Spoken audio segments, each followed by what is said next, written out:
जेजूची आवय मरी आनी सिमावाची आवय भयण भयणी जाल्ले वरवीं सिमावाक मातेव आनी मार्काचे सुवातेन सोम्याचो भाव म्हूण उल्लेख केला. ताचो बापूय क्लेयोपास.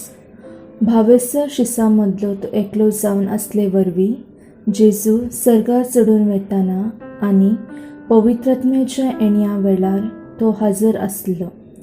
जीवन जेजू एम्मासाचे वाटेर बेटल्या 2 शिसां मदलो एकलो सिमाव जावन आसलो. 62 इश्वीन पास्काच्या दिसा सान जाकोब धाकटो हाका जुदेवांनी जिवेशी मारलो. 112 इस्वीन सिमावाक सोम्याचो संबंदीक आनी एक क्रिस्तांव म्हूण तिरस्कार केलो, देखून ताका बंदीवान केलो आनी अखेरेक कुर्सायलो.